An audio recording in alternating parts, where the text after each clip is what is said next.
Like and subscribe below, and feel free to share your comments so we can engage with you.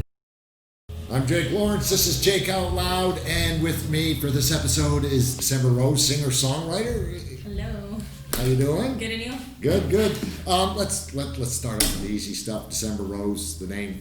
Where did it come from? Where does it come from? Yeah, that's the stage name. That's the artist name, or the alter ego, or whatever we want to call it. All right. My mom came up with it back when I guess rebranded at some point, and yeah, she used my birth month, December, and the first part of my long Italian name, Rosa Maria, and there you have it, December Rose. Oh, okay. And your glasses, when I was digging up information, your glasses, you say, are your trademark. Yeah. I mean, do you have more than one pair? I have about 10. Oh, you 10 and and counting. Gotta work one pair of glasses of each color for each outfit, you know? Yeah. Get the shades right. I mean, the idea started because I really can't put contacts in. I tried, your eyes so sensitive hard, to that, yeah. so hard, and I just couldn't do it. So I was like, well, if I'm gonna wear glasses, I might as well make it stylish. Yeah, why not? So why not, yeah. You and Elton John, right? There you go. Do you get dry eye? Is that the problem, or is it an allergic reaction? Neither. It's the physical, like, touching the eyeball. Oh, I know what you mean. I couldn't get past that. No, I was supposed to be fitted for one eye for that, but it was a double contact, and the doctor says, have you ever done it before? I go, no. He says, well, you got to put one on and then another one over there. I went, no. Yeah. That's not happening. All right, let's get the what I like to call a big pandemic elephant out of the room. Let's just get this conversation part of it out of the way. What have you been doing since lockdown? Now that we're a little more free, but from the beginning, where did you hold up? Well, I think March and lockdown caught every artist by surprise, at least for myself. Like, you're kind of coming out of the winter hibernation and the low gig season and whatever, and everything lined up between basically March and October got canceled or postponed to next year. Right. So we're looking at like, wow, okay, so the rest of the year's gone, so now what are we going to get to do? So for myself, at least, I'm lucky in that I also teach music. Okay. And I coach artists, I coach singers and songwriters, so it wasn't terrible for me because I had another source of income and could kind of handle all that. But it was just the adjusting from being like very hands-on and in person to changing up to online, which not everyone was set up to do. Not every student really works well that way. They need the kind of human contact to help them.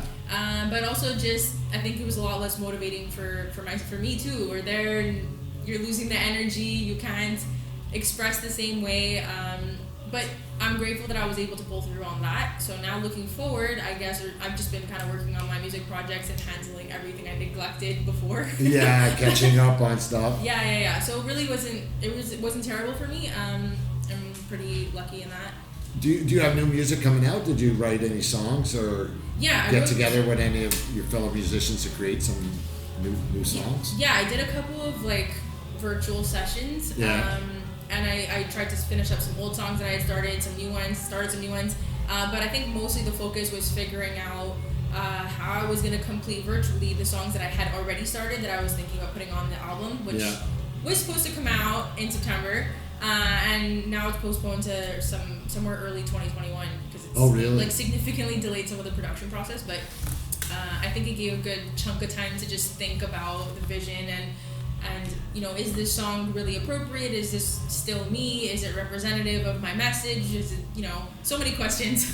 Well, yeah, I know. Does that also wrap around everything that's going on now that, well, maybe this song I wrote last year is not relevant to what's going on today or, the world or our culture or anything like that? Did you add any new songs to it? I did. Those are like underway at the moment since it was like, quick, everything opened up, let's get back in and finish everything up. So I've definitely added a couple new ones, and I'm gonna have to have a sit down session and just kind of like comb through all the material and pick my top, 10, 11, 12, something like that. I'm jumping the gun on which we'll be addressing maybe a little bit later, but is it worth it putting 10 songs out? I mean, with the streaming service and everything, is it, what's his name? I think maybe Beck or something, just like every 2 months just put a song out. And then put it out. Instead of putting the whole album out on the stream, just, you got them recorded and just every few months just drop one. Is that a good idea? You guys considered that system? Yeah, so I've toyed with that idea for a long time because I think if you're kind of a do-it-yourself singer, songwriter, producer, the whole thing, I think in that aspect it would make sense. Yeah. But for any solo artist or band that's like paying for studio time, that's gotta pay the mixing and the mastering and the production and your photos and all that, there's a lot of expense in every single, and I think that the worst thing possible is to have your singles flop because of poor marketing surrounding each one. Yeah. So I think you kind of like, you have to line up your ducks properly, so to speak, but you also need to have a plan of execution for each one. So I felt like quality over quantity. I didn't want to have a slew of singles that kind of like went nowhere just for the sake of getting out content, because who's listening if I didn't get it out there enough to get it listened to. Yeah. So I agree in some instances it might make financial sense. Yeah.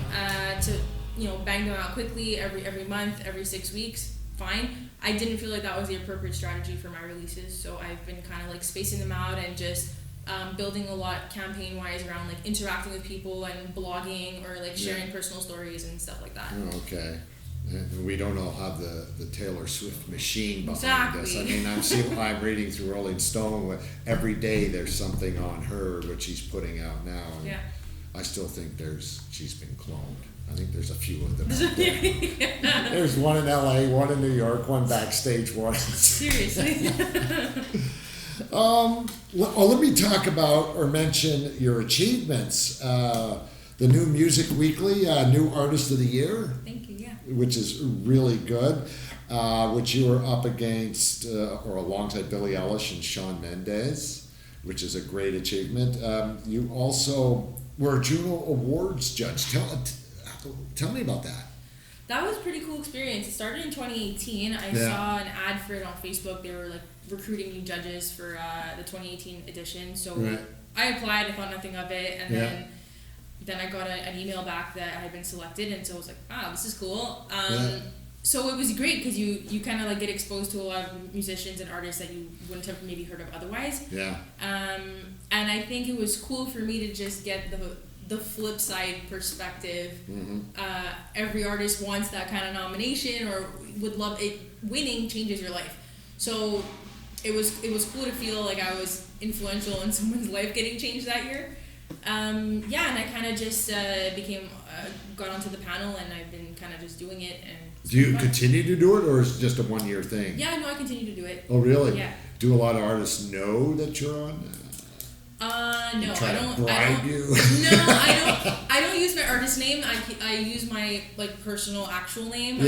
Just to kind of like keep the two identities a little separate. That's a good idea. And as well, like, I have to separate the fact that as an artist, I'm competing with you as well. Like, we're competing on these same kind of ballots. Not yet, like I haven't submitted my music, but like thinking ahead, it's like we're in our artistry, we're still competitors in a sense for these awards.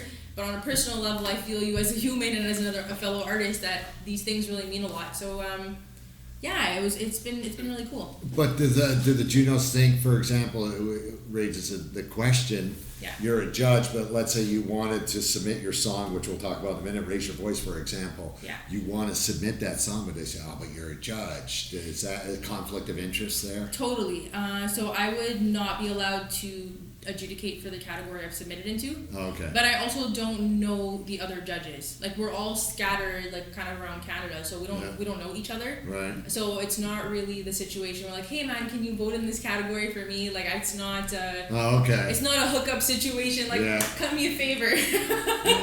So that's it there. Nothing crazy. Yeah, did you get because a friend of mine, I just found out, he does a blues show, and he was one of the judges for the blues category, and he got asked to be the top 10 judges, and these you know how it works.